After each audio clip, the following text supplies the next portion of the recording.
Lucia Bonetti realized that her life was about to turn into a nightmare worthy of a film noir, but deep down she knew that the truth had to come out, no matter how painful. In the days that followed, as the police continued to question Sofia and Enrico, Lucia found no peace. The memories of those tragic events mixed with the joy of seeing Marco, her lost son found, return to her life, but they also left room for new questions and worries. The days passed slowly and full of tension. Every evening, after putting her grandchildren to bed, Lucia retreated to a small room where she kept an old typewriter, a relic of her youth. That room became her refuge, a place where she wrote down thoughts, reflections and, sometimes, cryptic messages that perhaps would one day have a meaning. She wondered if life, with its unpredictable twists and turns, wanted to give her a second chance or if instead the darkness would continue to torment her. One evening, as the sea breeze blew gently through the half-open window, Lucia discovered among the scattered papers a letter she had never paid attention to. It was addressed to her, written in an elegant and familiar hand. With trembling hands, she opened it and read words that spoke of a hidden secret, of a past that had never completely vanished. The letter, written by Marco's mother, revealed details of a mysterious inheritance hidden in an abandoned villa in the Ligurian hills. The inheritance, it said, was the fruit of a long family history, intertwined with forbidden loves, betrayals and, perhaps, a final redemption. This new clue made Marco's eyes light up, as until that moment he had lived as if every day were a gift to be recovered. With a voice broken by emotion, he confided to Lucia that he had always had the feeling that there was something unexpressed in the past, a secret that could explain the mysteries of his youth. "Grandma," he said, "you have always been so wise. Maybe this is the time to dig deep into history. We need to find out what's behind that old farmhouse."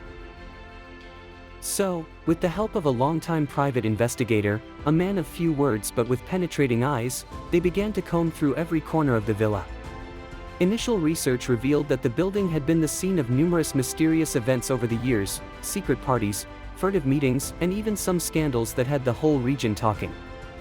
Lucia and Marco found themselves having to decipher old diaries, faded photographs, and letters that seemed to tell a story parallel to the one known to everyone. Meanwhile, Sofia, imprisoned and now isolated from the world, lived her last days with a strange calm. During an interrogation, she revealed that she had always felt the pressure of living in the shadows, of carrying the weight of secrets too heavy for one person alone. "It has never been easy," she admitted, "but sometimes the truth is too much to bear."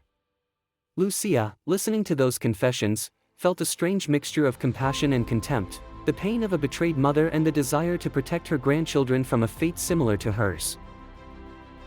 The days passed and the abandoned villa began to reveal its secrets. The walls, covered in ivy, held engravings that spoke of tormented loves and eternal vows. One room in particular, with a large stone fireplace, caught their attention. On an old wooden table, next to a rickety chair, there was a tin box that seemed to belong to another era. Inside, there were black and white photographs, medallions, and a series of documents that told a forbidden love story between a nobleman of the family and a woman of humble origins. That bond, so strong that it defied social conventions, had been banned by most, but had left an indelible mark on the hearts of those who had experienced it. As Marco carefully read one of those letters, Lucia got lost in her memories. The images of a happy past, where children's laughter mingled with the sound of the waves, contrasted with the painful silence of the days following the accident. She decided then that she could no longer allow pain to dominate her life. She had to fight to build a better future for her grandchildren. With determination, she began to plan small projects to make their home a place of joy and hope, transforming it into a center of activity where other children could find comfort and fun. One morning, as the sun rose over the coast, Matteo and Giulia woke up to find a mysterious invitation left on the kitchen table. It was handwritten, in an elegant calligraphy, and invited them to a treasure hunt organized right in the abandoned villa. The surprise and enthusiasm in their eyes were palpable. "Grandma, we have to go right now," Matteo exclaimed, running in circles. Lucia, exchanging a knowing glance with Marco, decided that this could be an excellent opportunity to help the children discover not only the secrets of the past, but also the value of family and hope. So, with a compass, an ancient map found among the yellowed pages of an old diary and a lot of curiosity, they set off towards the villa. The journey was full of wonders. The path ran along flowery meadows, small waterfalls and hidden ravines where nature seemed to tell forgotten stories. Each stage of the treasure hunt revealed a little secret, a clue that led them ever closer to a discovery that could rewrite the history of the Bonetti family. Along the way, they stopped at an old wooden bridge, covered in moss and graffiti from the time. There, Marco found an old engraving that bore a phrase in Latin, Veritas vos liberabit, the truth will set you free. Those words, so simple and powerful, made him understand that every fragment of the past, even the most painful, was destined to reveal itself to allow them to move forward. The children, fascinated by the beauty and mystery of the place, began to invent stories about knights and princesses, making their imagination shine as if every shadow hid a magical secret. When they finally reached the fireplace room, the tension reached its peak. There, hidden behind an old drawer, she found a diary written by Marco's mother. The diary recounted not only the pain of a broken life, but also the moments of sweetness and the shattered hopes of a woman who had fought against conventions. Each page was a dive into the soul of a mother who had tried to protect her family, despite the unbearable weight of a wrong choice. Lucia's tears mingled with Marco's, in a silent recognition of the past that could not be erased, but that could be understood and, in some way, forgiven. That afternoon, sitting together on an old stone bench, the grandchildren listened spellbound as Lucia and Marco told them the story of the villa and its secrets. It was not only a story of betrayal and deceit, but also of courage, sacrifice, and an inner strength capable of transforming pain into hope. Sometimes, Marco explained in a calm voice, we have to face the ghosts of the past in order to build a better future. Every wound teaches us something, and every secret, however painful, leads us toward the truth. In the evening, as the sky was tinged with shades of orange and pink, Lucia prepared a special dinner to celebrate that new awareness. The table, carefully set, became the symbol of a rebirth, an invitation to share not only food, but also stories, emotions, and hopes. The grandchildren, sitting around the table, listened enraptured to the stories of a life that, despite everything, had been an extraordinary journey. The villa, once a place of mystery and pain, was now transformed into a symbol of renewal.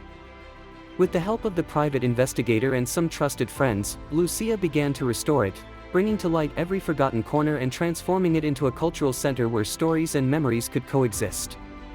Every brick, every piece of wood, was treated with the care of those who know that even the past, however painful, can be the basis for a bright future. In the months that followed, the local community joined the project.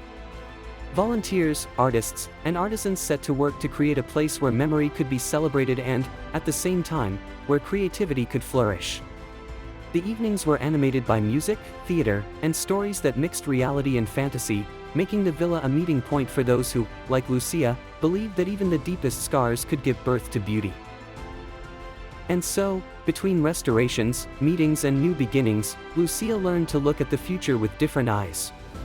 Her story, made of pain and hope, became an example for those who had known loss, but had never stopped believing in the strength of family and resilience. Matteo and Giulia, growing up in that context of love and truth, understood that every scar tells a story, and that even the darkest shadows can give life to a radiant dawn. Finally, as a new dawn colored the sky with hope, Lucia realized that life was like a long and winding road, full of unexpected curves, but that every step, even the most difficult, led to a destiny to be rediscovered.